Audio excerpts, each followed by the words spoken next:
Shalom. First and foremost, I want to give all praises, glory, and honor to Yahweh, by Hashem, Yahweh Shai, by Hashem Rakah Kodash. I want to give double honors to the elder apostles of Great Millstone who rule well, and salutations and much love to the rest of you sincere Akim, pushing the word of truth and sincerity. This is the cleric Izar coming at you with another lesson. I'm continuing in my lot to bring you my ongoing series from excerpts of Hollywood, this factory of perverseness. Another observation of predictive programming, how art imitates life and vice versa. Just a reminder, the purpose of my videos is to show correlations. A correlation is an observation of a mutual relationship or connection between two or more things. I use movie scenes or films to extract or extrapolate a narrative. I'm not glorifying the Hollywood culture or life. I have a wide knowledge of films, whether they be foreign or domestic, and I just use them as an example to bring out those similarities and those correlations. To quote Cecil B. DeMille, the greatest source of material for motion pictures is the Bible. I call this lesson genetically modified DNA mentioned in Resident Evil. The image I have on display is from a film I watched recently. I haven't finished it, still got to continue, but I definitely wanted to bring this out. Of course, being its truth, I reflected on this particular movie. This movie was released on November 24th of last year, 2021 in the United States. The title of it, as you can see, is Resident Evil. Welcome to Raccoon City, directed by Johannes Roberts. Basically, let me get right into it. Of course, if you're familiar with the video game, this is where Resident Evil comes from. And basically, I kind of enjoyed the previous installment that was directed by Paul W.S. Anderson. And in that particular series, pretty much all the same series, whether it be the Resident Evil Netflix television series or the current film that I'm talking about here, as well as the previous franchise that came out with under Paul W.S. Anderson, it all included this one thing called the T virus. And they never really gotten into using this type of terminology with the T virus, but while I was watching this particular film, this one character had mentioned to another character as a storyline deposition. It was talking about the T virus being used to genetically modify people's DNA, and without going into the specifics behind that, of course you've heard about that along with the Crown Vic, okay, or not necessarily the Crown Vic, but actually I should say the supposed antidote to the Crown Vic, okay, and it was talking about a lot of people hearing about how it can genetically modify your DNA, okay, or it's attempted to, okay, now keep in mind too, this was released last year, so it had to have been in pre-production as far as back as 2020, if not 2019. All right, so you got to think of the timeline and when this was supposedly put together. Okay, but this is what the timeline we're in right now, and with the other thing that's popping up around here, the popsicle, the chimpanzee popsicle,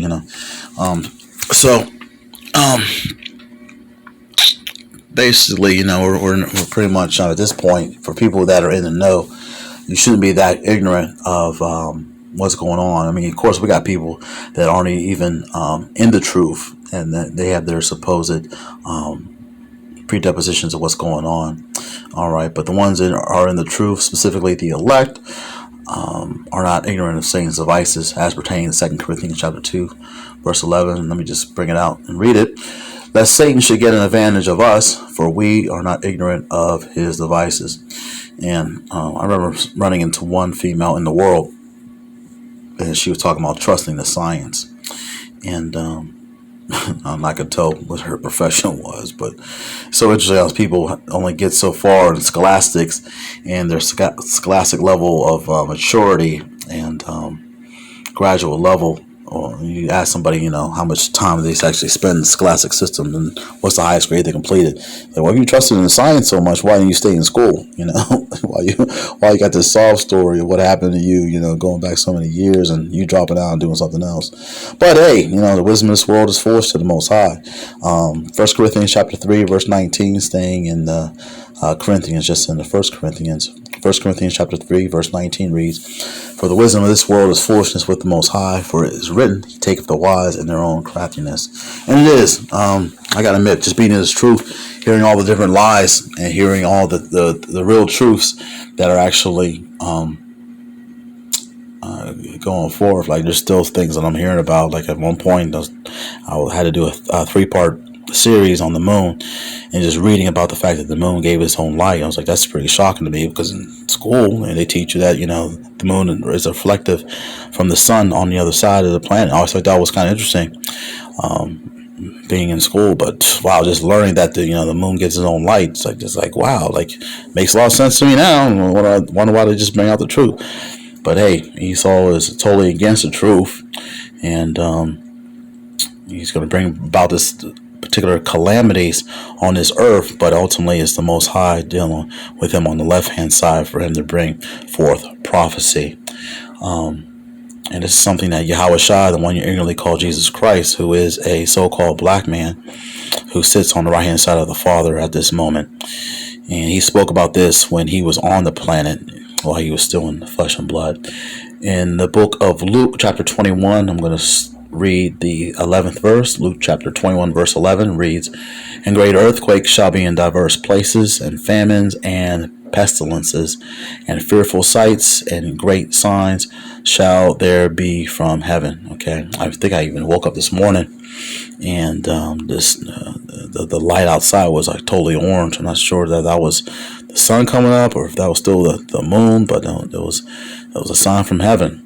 Okay, and it's approaching rapidly, slowly but rapidly, I should say. It's each particular sign, each particular prophecy has its particular time and place, and it's all going to unfold momentarily. We just got to be patient. All right, just finished doing a 3-part series on that, on patience, and I'm dealing with that myself. So, but I was on a flight coming back from LA, and just popped this in. You got those movies you could pick on the airplane, and I wanted to catch them on this. And it's a shame, like 20 years ago you could pick a movie and up in the store and take it home and pop it in for the first time, but now you got to test them out first. And it's a shame too when you're so used to a particular franchise and you trust it, but you'll never know whose hands it is and how they're going to deal with the material. But whoever, Johannes Roberts, whoever his writing team was or were, they happened to throw that in about the genetically modified DNA. I also was bringing out some things here about in Google. I was just going to bring this out. Let me see if I still have this up here. Here we go. Just give you an idea of what genetic engineering is, or also called genetic modification. It is a process that uses laboratory-based technologies to alter the DNA makeup of an organism.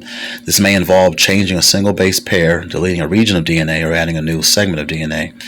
And I didn't know this, but as far as human DNA being modified, scientists have been able to alter DNA since the 1970s. But in recent years, they have developed faster, cheaper, and more precise methods to add, remove, or change genes in living organisms. Okay, so, and keep in mind, genetically modified DNA is a little different than GMOs, and GMOs cannot alter DNA supposedly. Who knows? They probably have a way of being able to do it, but according to Google here, it says GMOs cannot alter DNA. They simply, eating GM food will not affect a person's genes. Most of the food we eat contains genes, although in cooked or processed foods. Most of the DNA has been destroyed or degraded, and the genes are fragmented. Our digestive system breaks them down without any effect on our genetic makeup. So who knows if that's the truth or not. So don't take me for it. What is no example of genetically modified? No, it's going to go into foods and things of that sort. Let me see, what is this? What does this say? What are the 3 types of genetic modifications? This is traditional crop modification. Traditional methods of modifying plants like selective breeding and crossbreeding have been around for nearly 10,000 years. Genetic engineering and genome editing. Okay, just to give you some definitions on that, just a lesson in GMOs versus genetically, what was I saying here? genetic modification or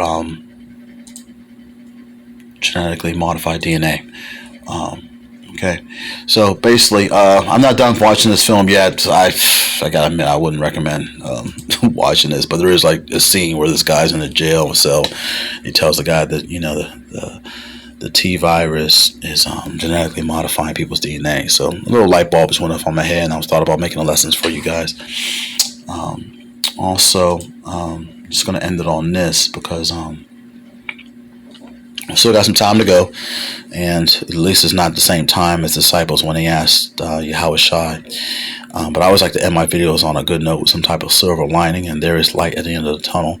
So in other words, there is a happy ending. When I speak about Yahweh Shai being asked about the restoration of the kingdom of Israel, that was in Acts chapter 1 verse 6, and this is also this basically cuts the wacky-tacky Christians statement or belief that Yahweh Shai, the one we usually call Jesus Christ, came to give the kingdom to everybody, because that's not what prophecy states, and that's what the scriptures state, and that's not what the Bible states. Acts chapter 1 verse 6, and it reads, "When they therefore were come together, they asked of him," which is Yahweh Shai, saying, "Lord, wilt thou at this time restore again the kingdom to Israel?" Okay, and so it's only going to be 1/3 is actually going to witness the true restoration of the kingdom of Israel. Of course, the 2/3 will have to die on this side and come back and be born again on the other side in the fifth kingdom, with the kingdom of heaven has been established on the planet Earth. Okay, I just wanted to bring that out. I just want to share that. This lesson was edifying. I want to give all praises to Yahweh B'Shem Yahweh Shai, who gives me the strength and the spirit to continue to strive and endure in these last days. Shalom to the hopeful elect, and on to the next video.